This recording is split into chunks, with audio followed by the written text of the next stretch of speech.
Hello everyone, Luke Smith here. It is the 22nd of April, and unfortunately we have some sad news. I know a lot of people and media outlets covered it, but I haven't yet.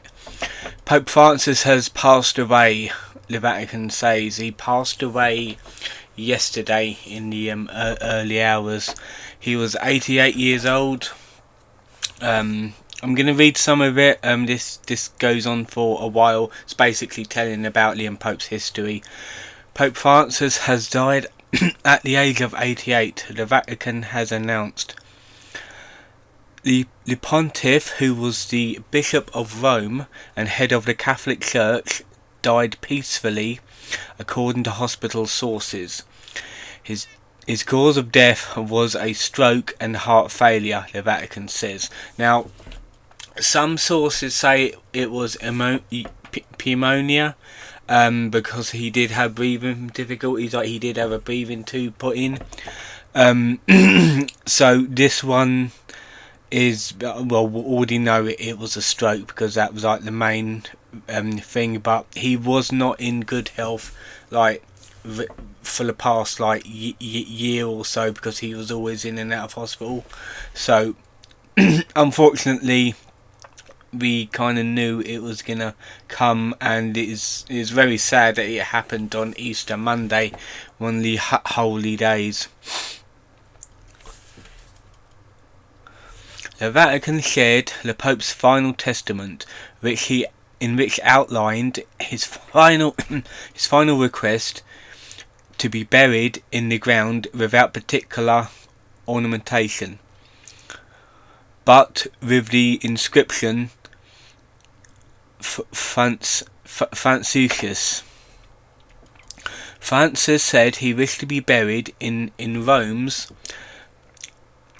I'm not even going to try and pronounce these Italian phrases, of St. Mary Major rather than St. Peter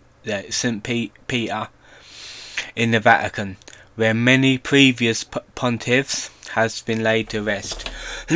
So he wanted it to be changed up a bit.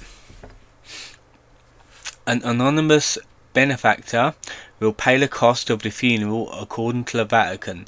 Francis, who became Pope in 2013 after his predecessor Benedict the 16th, I think that is, resigned, had experienced a string of health worries in the recent years, and spent 38 days in hospital of February and March of this year. But he recovered enough to leave the hospital, and just yesterday was greeting crowds on Easter Sunday at St. Peter's Square.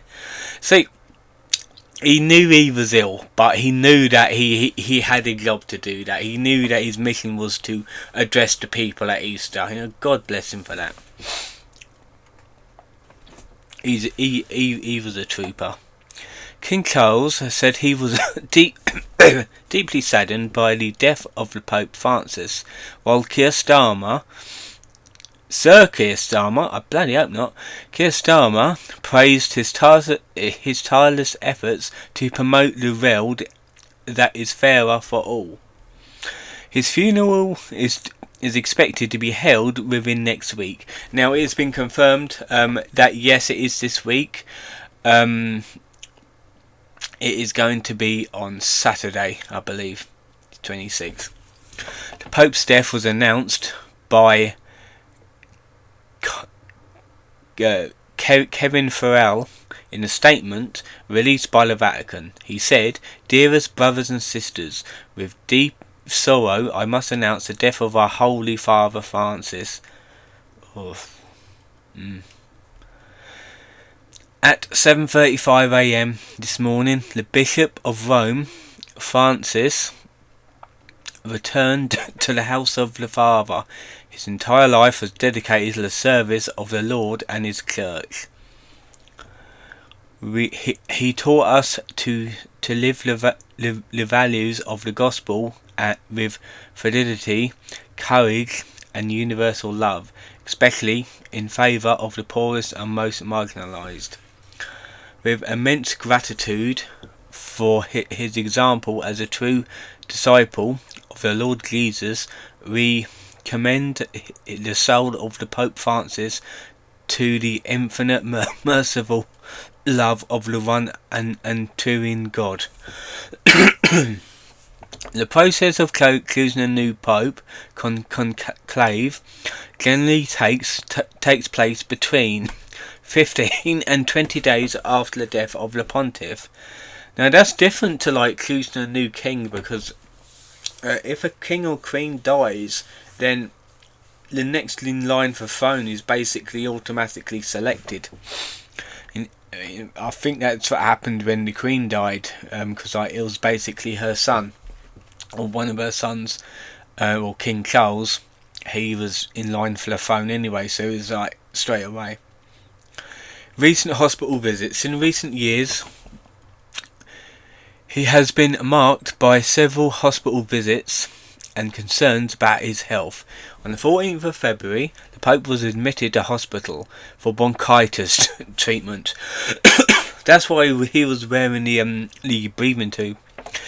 In the days that followed, the Vatican said he's been diagnosed with bilateral pneumonia and that he had blood transfusions. After tests revealed that he had low levels of platelets in his blood, which is associated with anemia. On the 22nd of February, it said that the Pope was in critical condition after a prolonged respiratory crisis that required a high flow of oxygen, and the next day, the Vatican said Francis was showing an initial mild kidney failure.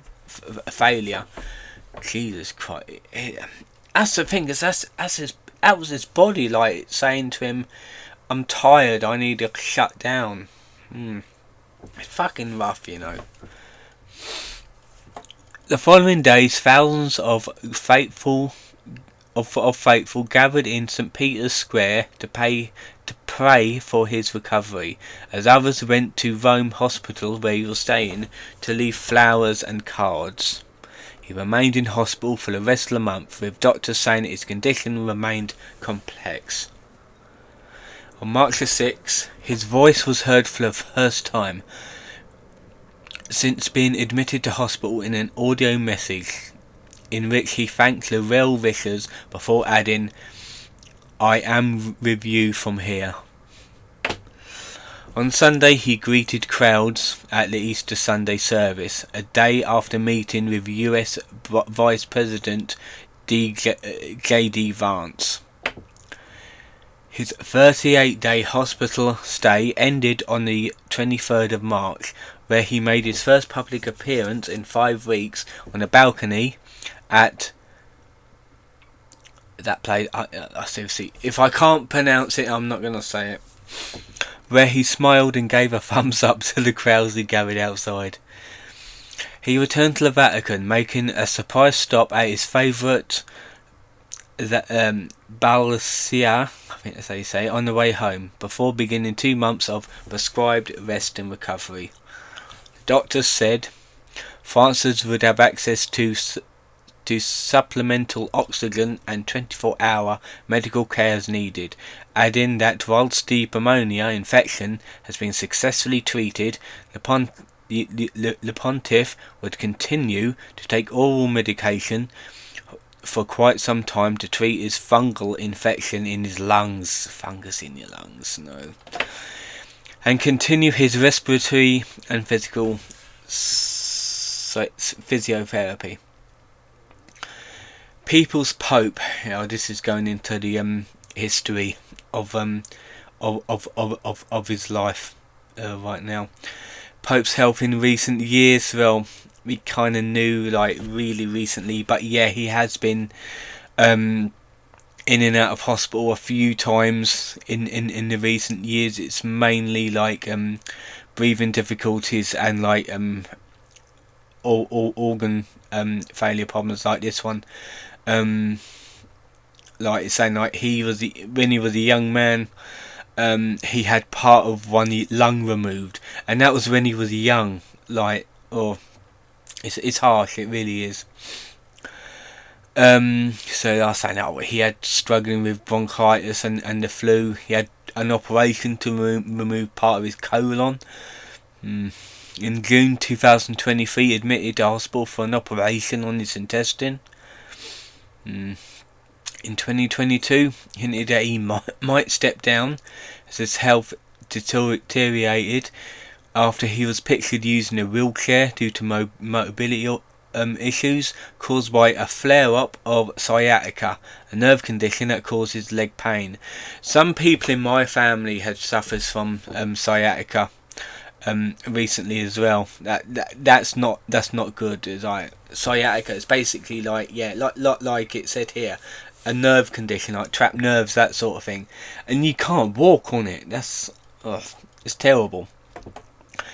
His predecessor, the late Benedict, became the first pope to resign in more than 600 years in 2013 instead of serving for life, and died in 2022.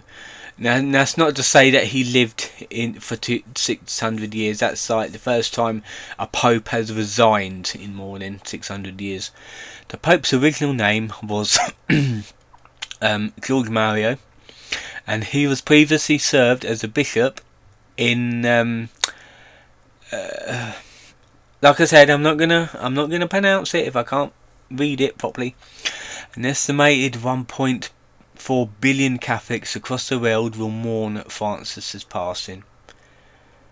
Rest in peace, Pope Francis.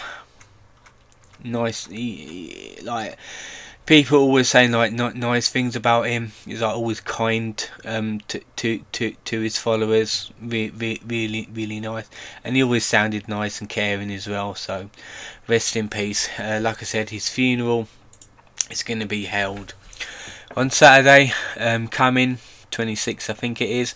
I'm pretty sure it's going to be televised.